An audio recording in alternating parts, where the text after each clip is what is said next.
Mulai.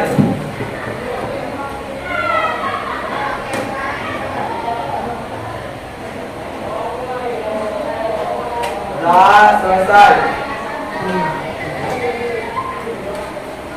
Selanjutnya, Bapak akan cek kehadiran. Di sini yang tidak masuk ada 2 orang, Elsa yaitu Izin. Izin kemana? Bogor, Pak. Samping ya. Yang kedua Jihan sakit apa? Sakit hati. Mahal. Dia udah berapa hari? 2 hari. Masuk. Nanti ketiga hari kita tengok buah-buahan. Oke, yang lain hadir seperti biasa. Oke, untuk menyemangati pembelajaran hari ini kita nyanyikan lagu wajib nasional Halo Wajib. Silakan dipimpin salah seorang untuk memulai menyanyikan lagu wajib Halo Wajib. Sambil berdiri.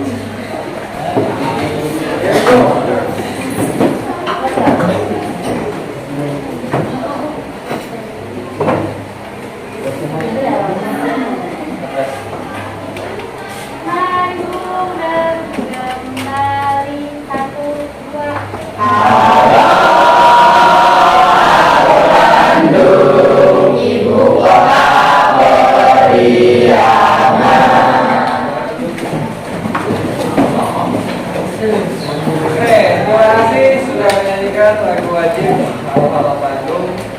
Di situ kalau kita telah bahwa para pahlawan sangat berjasa untuk merebut kemerdekaan Indonesia. Kita akan mempelajari materi tentang peran lembaga penegak hukum. Ya, di sini peran lembaga penegak hukum.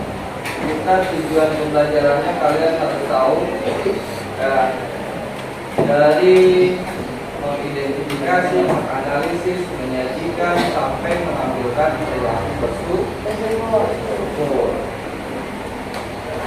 Minggu kemarin kita sudah mempelajari tentang hakikat perlindungan dan penegakan hukum. Masih ingat tentang konsep dan pentingnya arti perlindungan dan penegakan hukum? Mudah-mudahan masih ingat. Oke, nanti di materi ini Bapak akan mengadakan 3 penilaian.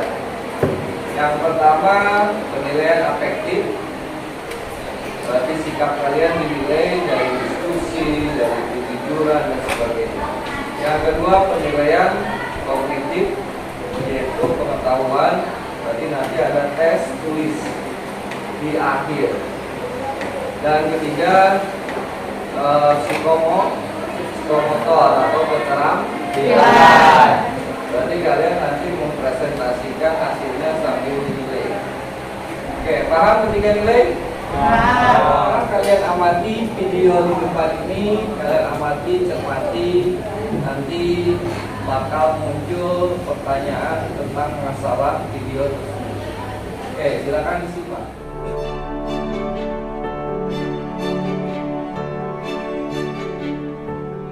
Tahukah Anda bahwa kita sebagai warga negara Indonesia memiliki hak dan kewajiban yang sama dalam hukum? Hal ini tercantum dalam Undang-Undang Dasar Negara Republik Indonesia tahun 1945 pasal 27 ayat 1. Ini berarti setiap warga negara Indonesia berhak mendapatkan perlindungan hukum, sekaligus memiliki kewajiban untuk menghargai dan mematuhi hukum yang berlaku di Indonesia. Banyaknya pelanggaran hukum yang terjadi di negara kita memberikan gambaran bahwa supremasi hukum belum dicapai. Untuk itu, setiap warga negara Indonesia harus melek hukum. Dengan mengenal hukum, kita tahu apa saja hak dan kewajiban kita dalam hukum, sehingga kita bisa menghindari terjadinya pelanggaran hukum. Bagaimana jalannya proses hukum di Indonesia? Bicara proses hukum, kita akan berpikir tentang persidangan. Dalam persidangan kasus pidana, ada 5 pihak, yaitu hakim, jaksa, pengacara, terdakwa, serta saksi-saksi. Masing-masing memiliki peran berbeda. Fokus kita kali ini adalah jaksa, atau sering juga disebut sebagai penuntut umum. Berdasarkan Kitab Undang-Undang Hukum Acara Pidana, penuntut umum adalah jaksa yang diberi wewenang oleh undang-undang untuk melakukan penuntutan dan melaksanakan putusan hakim. Dengan demikian, dalam proses persidangan, jaksa mewakili kita sebagai warga negara untuk memperoleh kepastian hukum. Undang-Undang Nomor 16 Tahun 2004 mengatakan bahwa Kejaksaan Republik Indonesia adalah lembaga negara yang melaksanakan kekuasaan negara, khususnya di bidang penuntutan, pelaksanaan putusan hakim, serta kewenangan lain berdasarkan undang-undang. Sebagai penuntut umum, jaksa wajib menyiapkan tuntutan sesuai fakta dan peraturan yang berlaku sehingga menjadi dasar pertimbangan yang kuat bagi hakim untuk memutus. Sebagai contoh, dalam sebuah kasus pencurian, korban melapor pada polisi. Polisi akan memeriksa laporan tersebut dan menyerahkan berkas pemeriksaan kepada jaksa. Selanjutnya, jaksa harus memeriksa berkas dari kepolisian sebagai bahan penuntutan. Apabila berkas yang diterima tidak lengkap, maka jaksa mengembalikan kepada polisi untuk dilengkapi. Setelah lengkap, jaksa dapat melakukan penuntutan di persidangan. Proses hukum ini dijalankan untuk memastikan kasus yang disidangkan benar-benar telah melalui proses hukum yang layak sesuai. Saatnya kalian lihat PPT tentang peran lembaga penegak hukum. Di sini ada sebuah kasus yang ada sebuah gambar tentang peran Polri. Berikutnya, karena kelompoknya sudah dibagi waktu pertemuan kemarin, berarti sekarang duduknya sudah sesuai dengan kelompoknya masing-masing. Kelompok 1, Cung. Oke, kelompok 1 kalian peran lembaga kepolisian Republik Indonesia. Kelompok 2 itu peran Kejaksaan Indonesia di bidang pidana. Di bidang bidang pidana. Kelompok 3 itu peran kejaksaan di bidang perdata dan data. Nah, ada dapat informasinya? Ya, itu peran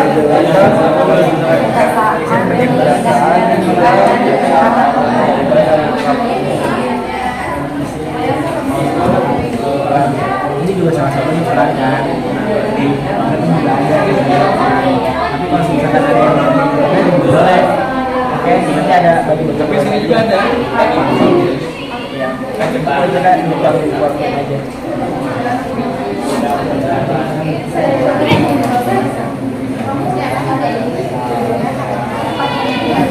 mana ada kendala? aman Pak aman. Ini ngomong tentang cara. Sudah dapat informasinya? Ya, gambarnya sudah dapat. Gambarnya pakai siapa?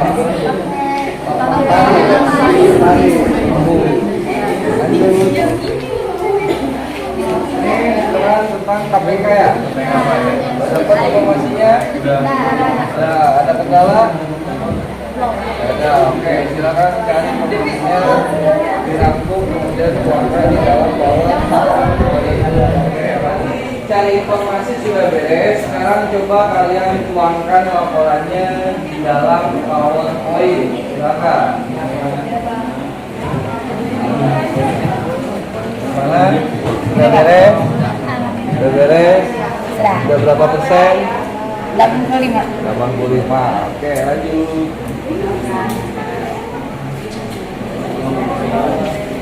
Sudah? Iya Pak. Sudah. Berapa persen? Beresnya? 90-an. Oke, lanjut. Sudah? Pak, nyari ikonnya itu masuk. Oh, nyari gambarnya. Oke, lanjut. Tinggal tambah-tambah gambar doang. Gimana PowerPoint-nya? Sisanya Tinggal cari gambar. Oke, lanjut. sudah beres. Sekarang saatnya kita menyajikan hasil karya presentasinya menggunakan PowerPoint. Siapa yang sudah siap untuk menjalankan? Pak, Oke, dari kelompok. kami dari kelompok 3. Oke, silakan Pak. 2 orang aja presenter sama hostnya. Aku sama kami. Assalamualaikum warahmatullahi wabarakatuh.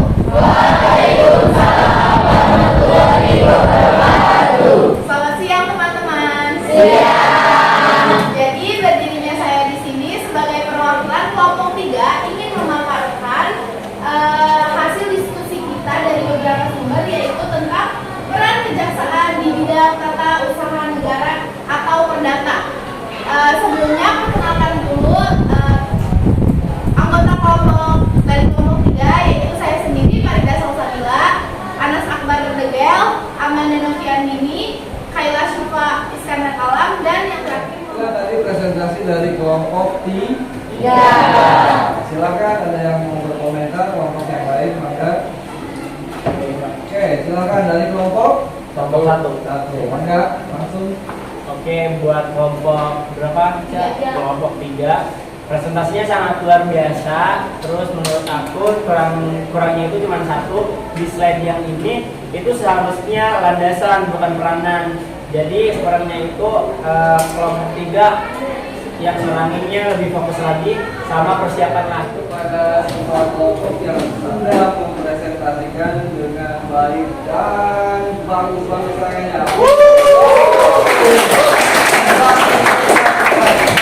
Oke, untuk kegiatan hari ini kita akan menarik kesimpulan. Siapa yang bisa menarik kesimpulan? Pak, boleh? Perkenalkan, nama saya Muhammad Febri Maulana. Izinkan saya untuk menyimpulkan dari kegiatan yang telah kita tadi lalui. Jadi dari kesimpulannya adalah bahwa lembaga hukum dari kepolisian, kejaksaan, hakim, advokat, dan KPK mempunyai peran dan tugas dan wewenang masing-masing untuk menjalankan perlindungan. Terima kasih kepada Gaji yang sudah menyimpulkan kegiatan atau materi hari ini. Dan selanjutnya, ya siapa yang mau merefleksikan kegiatan hari ini? Siapa? Oh, Master. Sebelumnya izin menjawab refleksi untuk hari ini. Sepertinya untuk refleksi hari ini kita telah melihat tayangan video tentang perlindungan dan penegakan hukum. Lalu kita beralih ke pembuatan kelompok yang terdiri atas 7 kelompok yang berperan dan mempunyai kepentingan masing-masing. Terima kasih untuk refleksinya. Karena kita sudah melaksanakan materi pembelajaran hari ini, berarti kita tes tertulis. Silakan buka HP-nya masing-masing. Sekarang kita masuk ke Google Form yang ada di link ini. Silakan masuk dan langsung diisi. Silakan akhiri tes tertulisnya, finish. Ya. Oke, untuk minggu depan kita mau pelajari dinamika pelanggaran hukum. Alhamdulillah kita sudah sampai di penghujung. Ya. Langkah baiknya di awal kita berdoa, di akhir kita juga harus berdoa. Silakan berdoa diwakili oleh keluarga.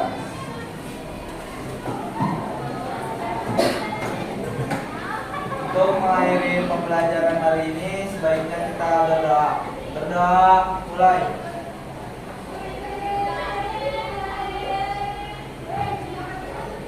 Berdoa selesai. Oke, terima kasih. Semangat terus untuk belajar PPKN. Ya. Sampai